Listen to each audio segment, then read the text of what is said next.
어떻게 이 악한 세상을 구원할까? 어떻게 죄에 빠진 인류를 구원할까? 이것은 하나님 아버지의 마음을 가득 채우고 있었던 하나님의 구원 계획입니다. 구약 시대나 신약 시대나 어제나 오늘이나 어떻게 하면 이 죄에 빠진 세상을 구원할까? 하나님을 떠난 죄인들을 어떻게 사랑할까? 하나님의 마음은 그런 생각으로 가득하셨습니다. 누가복음 15장 탕자의 이야기에 나오는 아버지의 마음, 그것이 바로 하나님 아버지의 마음이었습니다. 자기의 재산인 양 아버지의 재산을 가지고 집을 나간 아들. 그러나 아버지는 그 아들을 포기하지 않으시고 책망하지 않으시고 돌아오기를 기다렸습니다. 언젠가 다시 돌아올 그 아들을 용서해 주며 품꾼이 아니라 아들로 받아주려는 아버지처럼 하나님의 마음에도 하나님을 떠난 인류를 구원하시고 하나님의 자녀로 삼아주시려는 마음으로 가득 차 있으셨습니다. 하나님의 마음에는 온통 세상 구원, 창조의 아름다움을 회복하시려는 마음으로 가득하신 것입니다. 이것이 구약에서부터 신약에 이르기까지 계속해서 흘러내리고 있는 하나님 아버지의 마음입니다. 마치 한두 방울의 빗방울이 흘러서 물줄기가 되고 그 물줄기들이 서로 흘러내려서 실개천을 이루고 그리고 강을 이루어가며 주변에 있는 모든 나무와 숲들을 우거지게 만들고 마침내 큰 강이 되어서 그 강으로 배가 다니고 공장을 지어서 산업을 일으키듯이 타락한 이 세상을 구원하시려는 하나님의 구원의 마음은 창세기부터 요한계시록에 이르기까지 실개천이 합쳐져서 구원의 큰 강줄기를 이루어서 마침내 독생자 예수 그리스도가 이 땅에 오시기까지 시대마다 구원의 은총을 베푸시고 구속의 역사를 이루어 오셨던 것입니다. 하나님께서 지으신 아름다웠던 세상, 하나님이 보시기에 좋았더라 말씀하시면서 하루하루 창조하시면서 기뻐하셨던 이 세상이었는데 인간의 범죄로 인해서 파괴되고 더럽혀진 세상, 하나님을 떠나 죄악으로 가득한 이 세상을 구원하여서 창조하셨을 때의 그 아름다운 세상으로 회복시키려고 하시는 하나님의 구원의 계획은 성경 속을 가득 채우며 흘러가는 하나님의 강렬한 마음이십니다. 창세기는 인류의 역사의 시작을 기록한 말씀이죠. 우주 만물의 시작, 그리고 인생이 어떻게 살아가야 할까, 삶의 도리를, 그리고 죄의 근원과 인류의 종말에 이르기까지 시작에서부터 마지막에 이르기까지 모든 것을 기록하고 있습니다. 창조, 영어로 제네시스라 그러죠. 그것은 어느 자동차의 이름 정도가 아니라 만물의 기원, 시작이라는 말, 참으로 위대한 말, 제네시스입니다. 혹시 제네시스 차를 타고 다니십니까? 알고 타고 다니세요. 그럼요. 하나님께서 흙으로 빚어서 사람을 지으셨어요. 그리고 그 흙덩어리에 생기를 불어넣으셨습니다. 그래서 그 흙덩어리가 숨을 쉬고 일어나서 눈을 뜬 것이 바로 아담이에요. 사람입니다. 아담이 일어나서 눈을 뜨고 바라봤던 처음 그 세상은 얼마나 놀랐겠어요. 하나님께서 아담을 살게 하신 그 세상은 완벽하고 아름다운 세상이었습니다. 그래서 그 세상을 뭐라고 불렀습니까? 에덴이라고 불렀어요. 에덴의 뜻이 뭐예요? 천국이에요. 낙원이에요. 아담이 처음에 눈을 뜨고 바라본 세상, 신선한 공기가 코끝을 스치며 찬란하게 비치는 그 햇살, 들판에 활짝 핀 꽃송이들, 꽃이 피어 있으면 뭐가 찾아오죠? 나비가 찾아와요. 또 뭐가 찾아오죠? 벌이 찾아와요. 꽃송이에 활짝 핀 꽃송이마다 나비와 벌들이 찾아오고 아름답게 펼쳐져 있는 그 들판의 모습을 보면서 에덴 동산, 얼마나 아름다운 세상, 아담은 그것을 보며 놀랐겠어요. 하나님의 영광이 충만한 세상이었습니다. 그런데 그것만이 놀라움이 아니죠. 어느 날 아담이 보니까 글쎄 곁에 하와, 눈부시게 아름다운 여인이 있었어요. 남자들은 아름다운 여성을 보면요 가슴이 뛰게 되어 있잖아요. 아니에요? 남자들 아닌 척하지만 다 아름다운 여성을 보면 나이가 든 사람이나 젊은 사람이나 가슴이 뛰는 거예요. 그러니 아담이 가슴이 얼마나 뛰었겠어요. 아담만이겠어요? 하와도 그 멋지게 생긴 아담을 보면서 가슴이 쿵, 그 뭐라 그래요? 심쿵 그러는 거예요. 그래서 아담과 하와가 얼마나 심쿵했겠어요. 서로 쳐다보면서 가슴이 아주 쿵 했겠죠. 그리고 그들은 에덴 동산에서 행복하게 살았어요. 에덴의 삶, 천국의 삶을 살았던 거예요. 이렇게 행복하게 살던 어느 날 아담이 나갔다 돌아왔더니 아니 하와가 울고 있는 거예요. 아담이 놀라서 왜 우느냐고 했더니까 하와가 하는 말이 큰 사고를 쳤다는 거예요. 들어봤더니 사고치고는 정말 너무나 큰 사고를 쳤던 거예요. 하나님께서 먹지 말라고 하신 선악과를 따먹는 거예요. 먹는 날에는 정령 죽이라고 명령하신 그 열매를 따먹었다는 거예요. 어떤 사람이 이 이야기를 이렇게 썼더라고요. 울고 있는 하와에게 아담이 화가 나서 뭐라고 말하는지 아세요? 잘했다, 나가 죽어. 그랬다는 거예요. 이 남자들이라는 건 다 그렇게 말을 하나 봐요. 좀 위로하고 부드럽게 말하면 어때요? 글쎄? 이 태초로부터 시작서부터 남자는 그렇게 말하는 거예요. 그러니까 뭐 하와는 또 질세라 가만히 있겠어요 뭐? 그러니까 하와가 뭐라 그런지 알아요? 그래요, 나 나가서 죽을 테니까 다른 여자 데리고 잘 살아봐요. 그랬다는 게 이 여자도 마찬가지예요. 좀 잘 말하면 얼마나 좋겠어요? 꼭 그렇게 말하는 게. 하와 말고 어디 가서 또 무슨 여자를 구해서 어서 살라는 거예요. 살 여자도 없는데 말이에요. 그러고는 하와가 주저앉아서 하염없이 울면서 말하더래요.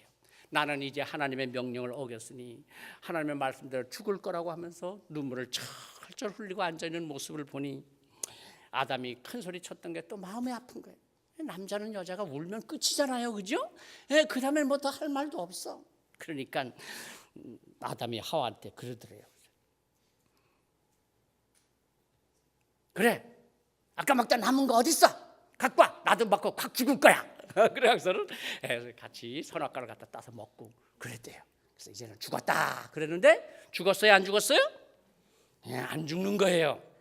바로 그때 하나님께서 찾아오셨어요. 그리고 아무 말씀도 하지 않으시고 아담과 하와의 죽음 대신 양을 잡아서 그 양의 가죽을 벗겨서 아담과 하와에게 옷을 해 입혀주시며 그들의 죄를 용서해 주셨던 거예요. 그날 아담과 하와는 죽었어야 했는데 안 죽었어요. 그러나 누군가 대신해서 죽었어요.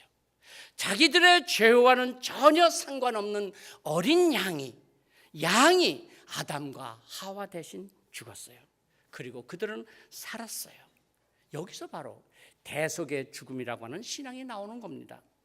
대신 죽는 죽음, 대속의 죽음이 창세기부터 나옵니다. 무슨 말입니까?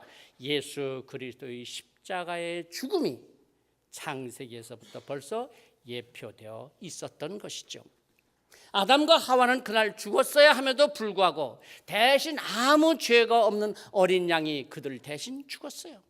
그 죽음을 통해서 아담과 하와는 구원을 받은 것입니다. 바로 예수님의 대속의 죽음을 의미합니다. 인간이 첫 번째 한 일이란 하나님을 반역하고 죄를 짓는 것이었어요. 죄를 짓고 그 아름다운 낙원 천국을 잃어버리게 됩니다. 죽음에서 생명은 건졌다 할지라도 모든 것을 잃어버리게 됩니다. 에덴을 잃어버리고 하나님의 영광을 잃어버리고 하나님의 형상을 잃어버리게 됩니다. 그리고 그때부터 인간은 고뇌하는 존재로 전락해 버립니다. 고통하며 갈등 속에서 살아가는 존재가 됩니다. 어떻게 살아야 하나 갈등하며 죽음을 두려워하며 산다는 것 자체가 고통스러운 일이 되어버렸던 거예요. 그러나 하나님께서는 죄에 빠진 인간을 그냥 버려두지 않으시고 다시 구원의 은혜를 베풀어 주시는데 그것이 바로 대속의 사랑입니다. 창세기부터 작은 물줄기처럼 이렇게 시작된 대속의 사랑은 오늘 우리가 읽은 레위기 제사제도 속에서도 구체적으로 나타나고 있습니다. 이스라엘 백성들은 매년 7월 10일이 되면 대속죄일 염 하카페림으로 지켰습니다. 지난 1년 동안 의식적으로 지었든지 무의식적으로 지었든지 그동안 지은 모든 죄를 용서받는 날 대속죄일입니다. 2마리의 염소를 대속의 제물로 드리는 제사를 드렸는데요. 대제사장은 먼저 한 마리 염소를 잡아서 고기는 번제단에서 번제로 드리고요, 그 피는 지성소로 가지고 들어가서 지성소에서 뿌리면서 백성들의 죄를 용서해 주시기를 기도했어요. 백성들은 이때 성전뜰을 밖에서 기다리고 있었습니다. 하나님께서 그의 제물을 받으실 때 하늘로부터 밝은 빛이 비추고 지성소에서 환한 광채가 빛났어요.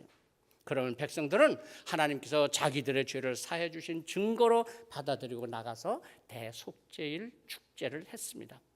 그리고 또 한 마리의 염소, 그 염소는 죽이지 않고 산채로 제물로 드렸어요. 이 염소를 가리켜서 아사셀 염소라 그렇게 말했습니다. 대제사장이 염소의 머리 위에다가 손을 얹고 기도합니다. 백성들의 모든 죄를 열거하면서 그 모든 죄를 다 염소에게 뒤집어 씌웁니다. 그리고는 그 염소를 끌고 예루살렘 거리를 지나서 감난산 골짜기를 건너서 여리고로 내려가는 길 동쪽으로 가서 요단강을 건너서 황량한 그 광야에 이르게 되면 거기서 아사셀 염소를 버립니다. 그런데 이 염소의 머리 위에 대제사장의 손을 얹고 기도하고 나서 예루살렘 거리로 끌고 나갈 때 사람들이 그 길가에 서서 염소를 향해서 침을 뱉고 채찍으로 때리고 털을 뽑고 회초리로 치고 돌을 던지고 걷어차고, 그래서 이 염소가 예루살렘 거리를 지나가는 동안 완전히 피투성이가 됩니다. 상처가 나고 찢기고 터지고 그러다가 쓰러지고, 그러면 다시 그것을 걷어차서 이렇게 세워서 또 끌고 갑니다. 그러는 동안 염소는 완전히 기진맥진하게 되죠. 그리고 광야에 이르러서 광야에 버리게 되면 온몸에 상처를 입고 지쳐서 죽어가면서 염소는 하염없이 광야를 걸어갑니다. 그러다가 마침내 지쳐서 쓰러져서 죽던가 아니면 피냄새를 맡은 맹수에게 잡혀서 갈기갈기 찢기고 먹이가 되고 마는 것입니다. 그러는 동안에 예루살렘에서는 백성들이 자기들의 죄가 용서함 받았다, 지난 한 해 동안 지었던 모든 죄가 다 사함 받았다, 그래서 기뻐하면서 7일 동안 대속죄일 축제를 했습니다.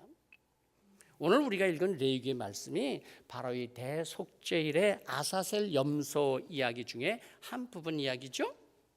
7절부터 한번 다시 한번 읽어볼까요? 오늘 읽지 않았으니까 한번 같이 읽어보는 것도 좋을 것 같습니다. 7절 말씀부터 한번 함께 읽어보겠습니다. 레위기 16장 7절 말씀부터입니다. 함께 읽습니다. 또 두 염소를 가지고 회막문 여호와 앞에 두고 두 염소를 위하여 제비를 뽑되 한 제비는 여호와를 위하고 한 제비는 아사셀을 위하여 할지며. 10절 말씀 또 한번 읽겠습니다. 아사셀을 위하여 제비 뽑은 염소는 산채로 여호와 앞에 두었다가 그것으로 속죄하고 아사셀을 위하여 광야로 보낼지라. 그리고 오늘 우리가 읽은 21절 말씀이 이어지죠. 아론은 그의 두 손으로 살아있는 염소의 머리에 안수하여 이스라엘 자손의 모든 불의와 그 범한 모든 죄를 아뢰고 그 죄를 염소의 머리에 두어 미리 정한 사람에게 맡겨 광야로 보낼지니 염소가 그들의 모든 불의를 지고 접근하기 어려운 땅에 이르거든 그는 그 염소를 광야에 놓을지니라. 이렇게 아사셀 염소가 광야에서 제물이 되는 것이었습니다. 우리는 여기서 수세기 후에 골고다 십자가에서 죽으신 예수 그리스도를 보게 됩니다. 예수님께서 빌라도의 법정에서 재판을 받으시고 인류의 모든 죄를 지시고 로마 병사가 휘두르는 채찍에 맞아 그 살점이 떨어지며, 그리고 십자가를 지고 예루살렘 거리를 걸어서 골고다로 가시는 예수님. 예루살렘 거리를 걸어가는 동안 사람들은 침을 뱉고 욕을 하고 던지는 돌, 그래서 예수님은 그 돌에 맞아서 몸이 터지고 피가 흐르고 넘어지고 깨지고 찢기고, 그리고 목마르고 탈진하여 피투성이가 된 채 만신창이로 그 등에 무거운 십자가를 지고 골고다를 향해서 걸어가시는 예수님. 그리고 마침내 골고다 언덕에서 머리에 씌워진 그 가시관으로 인해서 얼굴은 피범벅이 되어서 십자가에 달리고 물과 피를 다 쏟으시고 죽습니다. 하나님께서는 이미 레위기에서 이 아사셀 염소의 고통과 죽음을 통해서 수세기 후에 왜 예수님께서 십자가의 대속의 죽음을 죽게 됐는지를 보여주셨던 거예요. 예수님께서 왜 십자가를 지시고 대속의 고난을 당하시고 죽으셔야 했는가를 창세기에서 아담과 하와가 하나님의 명령을 거역하고 선악과를 따먹자 어린 양을 죽여서 가죽옷을 입혀주시는 그 대속의 사랑으로 보여주셨고, 또한 레위기에서도 아사셀 염소를 통해서 보여주셨어요. 아니, 창세기 레위기에서만이 아니라 성경 전체를 통해서 보여주시는 하나님의 사랑이요, 하나님의 구원의 섭리였습니다. 하나님의 가슴 속에 가장 강하게 끓어오르는 사랑으로 인류를 구원하시려는 하나님의 구원의 계획이셨던 것입니다. 우리가 하나님을 믿는다는 게 뭐예요? 바로 이 십자가 대속의 그 사랑을 깨닫는 거예요.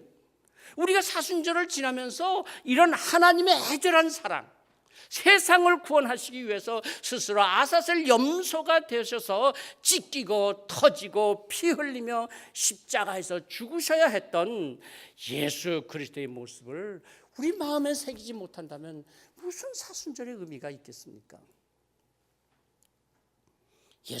예수 그리스도를 우리의 마음에 새기게 되면 우리의 마음에는 예수님의 그 십자가가 새겨집니다. 그래서 십자가를 바라보고 있으면 저절로 감사와 은혜의 눈물이 흘러내리게 되는 것이죠. 여러분, 누군가를 좋아해 보신 적이 있죠? 아니, 그냥 뭐 좋아하는 정도가 아니라 너무너무 좋아하면 내 마음에 그 사람이 새겨지는 거예요. 그렇게 오랫동안 좋아하다 보면 마침내 나도 모르게 그 사람을 닮게 됩니다. 제가 13년째 경서교에서 성도 여러분들과 함께 하나님의 사랑을 나누고 있는데요, 정말 저와 여러분들이 하나님의 사랑을 서로 나누며 사랑했다면, 아니 뭐 사랑까지는 안 갔더라도 그래도 좀 좋아하기로 했다면 지금쯤 서로 많이 닮아 있을 거예요. 그리고 마음속에는 서로의 마음이 새겨져 있을 거예요. 아닌가? 오랫동안 그리워하고 간절히 사모해 보세요. 좋아해 보세요. 그러면 마음속에 새겨지는 거예요. 눈을 떠도 보이지만은 감아도 보이고요. 일을 하지 않고 쉬면서도 생각나지만 일하면서도 생각이 나고요. 잠을 자도 꿈속에서 보이잖아요. 왜 그래요? 사랑하니까 그런 거예요. 사랑들 안 해보셨어요? 해보셨잖아요. 그래서 사랑해서 이때까지 결혼하고 오늘까지 살아온 거 아니셨어요? 그럼요. 사랑해서 그렇게 살아오셨죠. 뭐 젊은 시절 한창 사랑할 때는요, 맛있는 걸 먹으면서도 사랑하는 사람이 생각나서 싸갖고 가고 싶고 같이 먹고 싶고 멋있는 곳을 가서 보게 되면은 다음에는 내가 사랑하는 사람과 같이 와서 여기 봐야지, 신나는 일이 있으면 얼른 달려가서 함께 하고 싶은 거, 자나 깨나 당신 생각, 뭐 그런 거 아니에요? 그 왜 그래요? 그게 사랑이죠. 그런 속이 뜨겁게 달아오르는 거야. 그래서 아무리 속이려고 그래도 벌써 사랑하는 사람은 딱 얼굴 보면 알아. 괜히 아닌 척 하지만 다 나오는 거예요. 이렇게 달아오르는 마음, 그런 마음으로 사랑을 해야죠. 뭐. 근데 요즘 보면은요, 입술만 달아오르는 것 같아. 말로만 그럴듯한 사랑을 하지 그 마음은 뭐 계산하고 따지고 싸늘하고 경계하고, 그러니 무슨 사랑이 되겠어요? 아직 젊은 분들이 있다면 잘 기억하세요. 사랑은요, 미쳐야 하는 거야. 똘똘한 정신 갖고는 사랑이 안 돼. 그죠? 다 우리 겪어보셨죠? 그죠? 그럼요. 뜨거운 마음, 그 사랑의 마음은 마음에만 있지 않습니다. 얼굴로 나타납니다. 즐거워집니다. 밝아집니다. 모든 것이 신이 납니다. 말이 긍정적이 되고 생각이 적극적이 됩니다. 그러면 주변 사람들이 그 모습만 보아도 함께 즐겁고 함께 신나고 감동을 받습니다. 예수 그리스도께서 십자가를 통해서 나타난 하나님의 구원의 사랑이 우리의 마음에 새겨지면 그 사랑의 뜨거움이 우리 얼굴에 나타나는 겁니다. 예수님의 십자가, 대속의 고난, 나를 사랑하시는 그 은혜가 나의 말로, 나의 행동으로, 아니 나의 습성이 되어서 그대로 표현이 됩니다. 이 모습을 보면서 사람들이 은혜를 받습니다. 이게 무슨 삶이에요? 신앙의 삶. 이게 간증의 삶인 거예요. 날마다 싸늘한 얼굴로 다니지 마세요. 그 마음에 뜨거운 그리스도의 이 사랑을 가득 담으세요. 내 마음에 예수님의 십자가의 사랑이 충만해서 그 감격으로 살아가면, 글을 쓰는 사람이라면 글로 그 사랑이 나타나고, 노래하는 사람이라면 노래로 그 사랑이 나타나고, 영화를 만드는 사람이라면 그 영화로 그 사랑이 나타납니다. 사업을 하는 사람이라면 그 하는 일을 통해서 사랑이 나타납니다. 그러면 사람들이 그 글을 통해서, 노래를 통해서, 영화를 통해서, 그 하는 일을 통해서 또 은혜를 받고 감동을 받습니다. 오늘 우리가 읽은 요한복음 3장 14절 말씀, 모세가 광야에서 뱀을 든 것 같이 인자도 들려야 하리니, 이것은 민수기 21장에 나오는 이야기죠. 이스라엘 백성들이 얼마나 하나님께 반역을 하고 불순종하고 원망과 불평으로 가득했던지 하나님께 이들을 벌하기 위해서 불뱀을 보내셨어요. 그래서 광야에서 불뱀에 물려서 죽어가게 되자 모세에게 요청합니다. 하나님께 기도해서 우리를 살려달라고.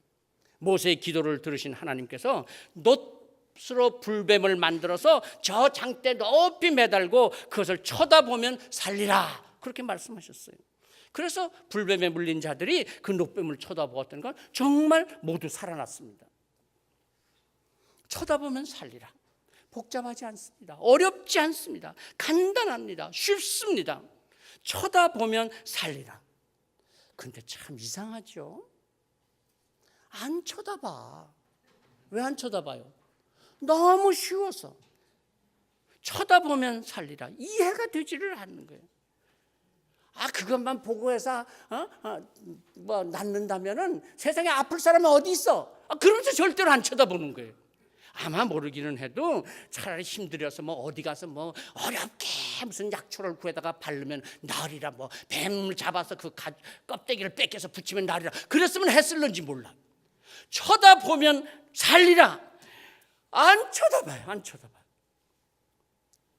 예수 그리스도의 십자가, 하나님께서 죄에 빠져 죽어가는 인류를 구원하시는 그 최후의 사랑의 방법, 친히 인간이 되셔서 이 땅에 오셔서 십자가를 지시고 고난당하시고 죽으신 예수님, 그러나 죽고 끝난 것이 아니라 그 죽음의 세력을, 죄의 권세를 이기시고 부활 승천하신 예수님, 이제 그 사랑의 십자가를 쳐다보기만 하면 살리라 하셨습니다.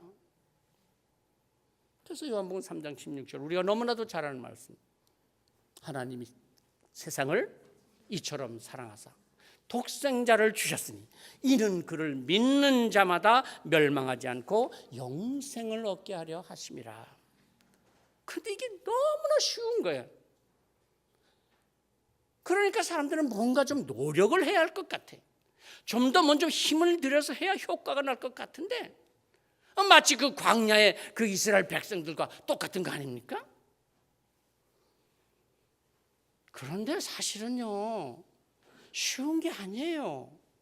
간단한 게 아니에요. 그렇게 편한 게 아니에요. 말지 못하는 게 있어요. 모르는 게 있어요. 그게 뭐예요? 그 쉬운 일을 위해서 하나님께서는 얼마나 마음이 아프셨어요. 그 쉬운 일 때문에 하나님께서는 얼마나 큰 희생을 하셨어요. 그 쉽다고 생각하는 그 일을 하시기 위해서 하나님께서는 얼마나 큰 고통을 당하셨는지 우리는 그걸 생각 안 해요. 우리에게 선물로 그냥 주시기 위해서, 그렇게 쉽게 하시기 위해서 하나님은 얼마나 아프셨는데, 얼마나 고통을 당하셨는데 그걸 하려고 하지 않아요. 선물은요, 내가 원해서 받는 게 아니잖아요. 나를 위해서 고르고 비용을 들여서, 자기 비용을 들여서 주는 게 선물이에요. 나는 그냥 믿고 감사함으로 받으면 내게 축복이 되는 거예요. 참 쉽죠. 그러나 그 선물을 주는 사람은 얼마나 많은 고심을 하고 애를 써서 선물을 주는 거예요. 그 마음을 알아서 감사함으로 받으면 그게 내 축복이 되는 거예요. 우리는 그걸 믿기가 왜 이렇게 어려운지 모르겠어요. 우리 마음은 왜 이렇게 강팍한지 모르겠어요. 왜 이렇게 돌같이 굳어져 있는지 모르겠어요. 여러분, 뭐 어머니들이 다 경험한 일이지만요, 아기를 낳을 때 엄마가 힘을 써요, 아기가 힘을 써요? 황수경 집사님, 엄마가 힘을 써, 애가 힘을 써?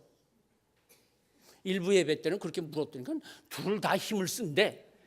아니, 애를 낳았으면서도 그걸 모르는가? 애가 뭐 엄마 뱃속에서 해암을 쳐서 내가 나가야지 막 애써서 나와? 무슨 힘을 써요, 애가? 그죠? 애는 엄마가 힘을 쓰니까 나오는 거예요, 태어나는 거예요. 엄마가 그 찢어지는 아픔, 그 죽음의 생명을 담보하는 그 아픔을 겪으면서 애를 낳는 거예요. 그런데 그렇게 힘써서 애를 낳아놓으면 애는 그냥 모든 사람으로부터 기쁨을 받는 거야. 축복을 받는 거예요. 엄마가 다 아픈 거예요. 그런데 마치 지가 수고해서 태어난 것처럼, 지가 잘해서 자라온 것처럼 말이에요. 뭐라 그러면, 누가 나 놓으랬어? 그 말을 들을 때 그 부모의 마음이 얼마나 아프겠어요. 얼마나 마음이 상해요. 하나님께서 우리를 위해서 십자가를 지시며 내가 너를 위해서 이처럼 사랑하사 내가 모든 것을 했으니 너희는 그 십자가를 바라보아라. 그리고 그 이 십자가를 바라보는 모든 사람들에게는 누구든지 영생을 얻게 되리라. 우리는 부활절을 앞두고 이 사순절에 우리를 가득 채우고 있고 이 세상을 채우고 있는 죄악들을, 예수님의 십자가를 우리의 마음에 새기면서 십자가에서 흘리신 예수님의 보혈, 십자가에서 당하신 예수님의 그 고난, 그 십자가의 사랑을 알 때, 그리고 감사하고 기쁨이 있고 소망을 갖게 되는 거예요. 십자가의 사랑으로 말미암아 누구든지 믿는 자마다 영생을 얻을 수 있음을 믿고 선포하면서 살아가는 삶입니다. 하나님이 세상을 이처럼 사랑하사 우리가 바라보는 이 십자가, 그 사랑이 우리에게 흘러넘쳐서 그 누구에겐가도 또 흘러갈 때, 그래서 우리가 사랑과 관용과 돌봄으로 저들에게 다가갈 때 저들도 하나님의 사랑을 깨닫게 되는 것입니다. 십자가가 아니었으면 우리가 여기 모일 이유가 무엇이겠어요? 저 십자가로 인해서 우리의 인생이 바뀌어지지 않았다면 우리가 여기에 모일 수도 없었을 것입니다. 십자가, 그 사랑이 오늘 우리를 얼마나 변화시켜주고 얼마나 우리를 새롭게 해주시는지, 내가 사랑을 베풀 수 있고 내가 관용을 베풀 수 있고 나도 또한 다른 사람을 돌볼 수 있도록 돌 같은 내 마음을 변화시키시는 이 십자가, 그 사랑으로 충만한 우리의 삶이 되기를 성부와 성자와 성령의 이름으로 축복합니다. 기도하십시다. 주님의 십자가, 그 사랑, 오늘도 그 사랑 안에 살고 있는 저희들, 그래서 그 사랑으로 저희들이 이 땅을 은혜 가운데 감사하며 기쁨으로 살아갈 수 있음을 하나님께 감사드립니다. 아버지 하나님, 아직도 그 십자가, 그 사랑을 깨닫지 못하는 이들에게 주님의 그 십자가의 사랑을 우리도 전할 수 있게 하시고 나타날 수 있게 하시며 우리를 통해서 그 사랑이 온 땅에 충만해질 수 있도록 축복하여 주시옵소서. 때로 실망되고 좌절되고 견디기 힘든 어려움을 만난다고 할지라도 주님이 십자가에서 당하셨던 그 십자가의 고난과 고통을 기억하며 우리에게 베풀으신 그 사랑을 생각하고 우리도 넉넉히 이겨갈 수 있는 우리의 삶이 되게 하여 주시옵소서. 예수 그리스도 이름으로 기도하옵나이다. 아멘.